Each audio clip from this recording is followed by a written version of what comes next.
ఇప్పుడు మనం బ్రేకింగ్ చూస్తున్నాం. భాగ్యనగరం స్థానిక సంస్థల ఎమ్మెల్సీ ఎన్నిక పోలింగ్ కొనసాగుతోంది. సాయంత్రం 4 గంటల వరకు పోలింగ్ కొనసాగనుంది.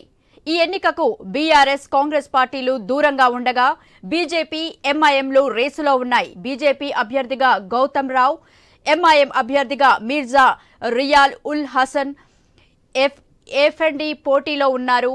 మజ్లిస్ కు 40 మంది కార్పొరేటర్లు, 9 మంది ఎక్స్ అఫిషియో సభ్యులు కలిసి మొత్తంగా 49 మంది ఓటర్లున్నారు. అయితే తొలుత మజ్లిస్ గెలుపు ఏకగ్రీవం అనుకున్న తరుణంలో తక్కువ స్థానాలున్న బీజేపీ పోటీలోకి వచ్చింది.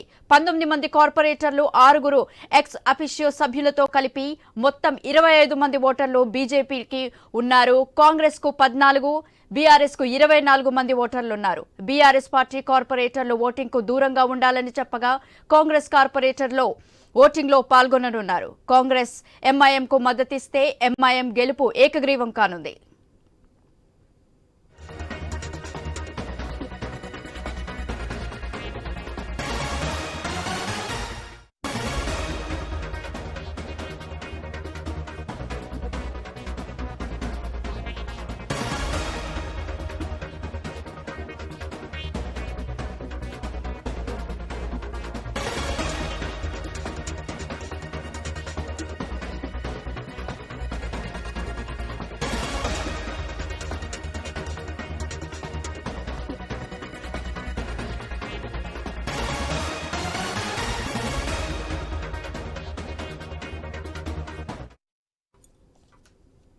భాగ్యనగరం స్థానిక సంస్థల ఎమ్మెల్సీ ఎన్నిక పోలింగ్ కొనసాగుతోంది. సాయంత్రం 4 గంటల వరకు పోలింగ్ కొనసాగనుంది.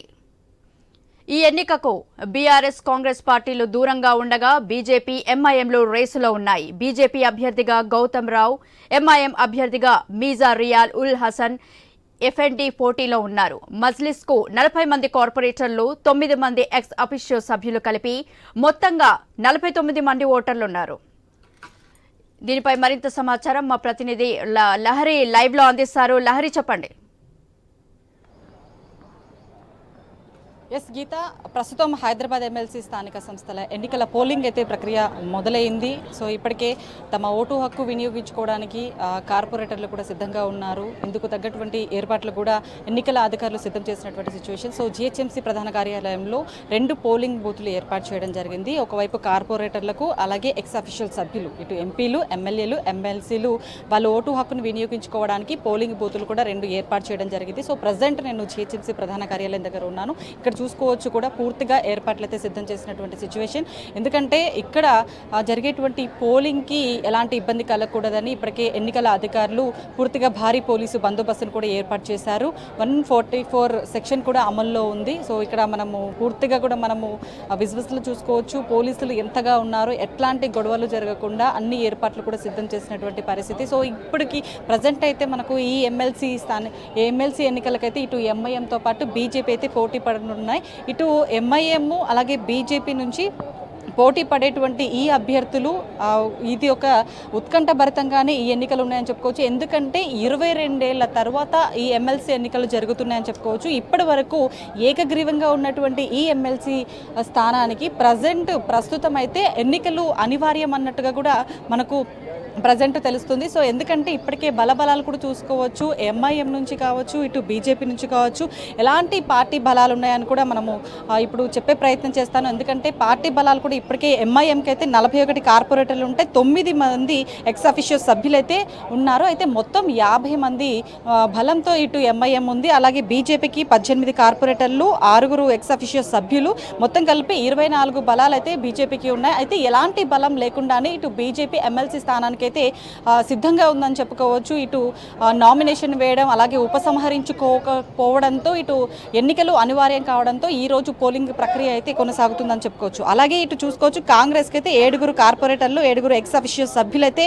ఉండడం జరిగింది. మొత్తం 14 మంది కాంగ్రెస్కి అయితే ఉండడం జరిగింది. అలాగే బీఆర్ఎస్ కూడా చూసుకోవచ్చు 15 మంది కార్పొరేటర్లు, 9 మంది ఎక్స్ అఫిషియో సభ్యులు ఉండడం జరిగింది. ఇటు మొత్తం కూడా 24 మంది బలబలాలతో బీఆర్ఎస్ ఉండడం జరిగింది. సో మొత్తము ఇటు కాంగ్రెస్ ఇటు ఎంఐఎం అంటే ఎంఐఎం పోటీ చేసిన తర్వాత ఎంఐఎంకి కాంగ్రెస్ మద్దతు ఉంది అనే ధీమాతో ఇటు ఎంఐఎం అయితే ముందడుగు వేసింది. ఎంఐఎం ముందుకొచ్చి తన నామినేషన్ వేయడం, అలాగే తను ఎమ్మెల్సీ స్థానానికి అయితే నిలబడడం జరిగింది. అయితే ఎమ్మెల్సీ స్థానం ఏకగ్రీవం అవుతున్న టైంలో ఇటు బీజేపీ నుంచి పోటీ చేయడం జరిగింది. బీజేపీ నుంచి ఇటు గౌతమ్ రావు కూడా పోటీ చేయడంతో ఇటు ఎమ్మెల్సీ ఎలక్షన్స్ అయితే అనివార్యం అన్నట్టుగా ఇటు కొనసాగుతున్నాయని చెప్పుకోవచ్చు. ఇటు బీజేపీ నాయకులు మాత్రము సర్వత్రా ఈ ఎన్నికల్లో గెలవడానికి ప్రయత్నం చేస్తున్నారని చెప్పుకోవచ్చు. ఇప్పటికే బీజేపీ వాళ్ళు కూడా ప్రతి ఒక్కరు కూడా నాయకులు ఇప్పటికే చార్మినార్ భాగ్యలక్ష్మి అమ్మవారి టెంపుల్ దగ్గరికి వెళ్ళి అక్కడ దర్శనం చేసుకొని ఇక్కడికి పోలింగ్ వేయడానికి అయితే వస్తున్నటువంటి ఇంటిమేషన్. అలాగే ఇక్కడ చూసుకోవచ్చు, ఇక్కడ మనం ఏ గేట్ దగ్గర ఉన్నామో ఇక్కడికి కార్పొరేటర్లు వచ్చి తమ ఓటు హక్కును అయితే వినియోగించుకుంటారు. ఇంకో గేటు మేయర్ గేట్ సైడ్ ఉంటుంది. అక్కడ పోలింగ్ బూత్ దగ్గరకు వచ్చి అఫీషియల్ సభ్యులు అంటే ఎంపీలు ఎమ్మెల్యేలు వాళ్ళు మాత్రం అక్కడికి వచ్చి తమ ఓటు హక్కును వినియోగించుకుంటారు. సో మొత్తం మీద అయితే ఇటు ఈ ఎమ్మెల్సీ స్థానానికి ఇటు బీఆర్ఎస్ అయితే దూరంగా ఉందని చెప్పుకోవచ్చు. ఎందుకంటే ఇప్పటికే ఆ పార్టీ వర్కింగ్ ప్రెసిడెంట్ కేటీఆర్ అయితే ఎవరు కూడా తమ పార్టీ నుంచి పోటీ చేయట్లేదు కాబట్టి మేము ఎవరికి మద్దతు ఇవ్వదలుచుకోలేదు, ఖచ్చితంగా మేమైతే ఎవరికి సపోర్ట్ చేయము, మేము ఓటు హక్కును కూడా వినియోగించుకోము, ఎవరు కూడా ఓటు వేయద్దని చెప్పేసి ఇప్పటికే కేటీఆర్ కూడా సూచించడం జరిగింది. ఆదేశాలు కూడా జారీ చేయడం జరిగిందని కూడా చెప్పుకోవచ్చు. ఎందుకంటే సో ఇప్పటికే బీఆర్ఎస్ కార్పొరేటర్లు మాత్రం ఇక్కడికి వచ్చి ఓటు హక్కు వేస్తారా వేయరా అనేది కూడా ఒక క్వశ్చన్ మార్కే ఉంది.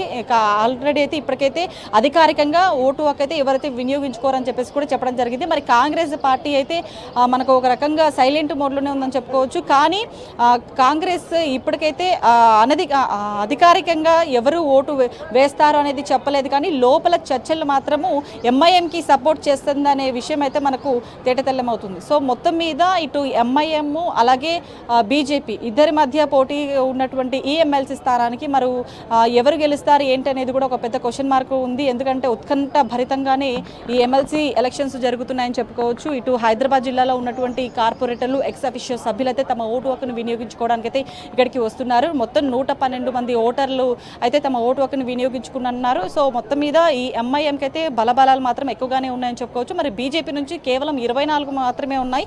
మరి బీజేపీకి బీఆర్ఎస్ సపోర్ట్ చేస్తుందా లేదా, లేక అంతర్గతంగా కాంగ్రెస్ నుంచి కూడా తమకు ఓటు వినియోగించుకుంటారా లేదా అనేది కూడా ఒక క్వశ్చన్ మార్క్ అయితే ఉంది. సో మొత్తం మీద ఎంఐఎం బీజేపీ రెండు తలపడను ఉన్నాయి.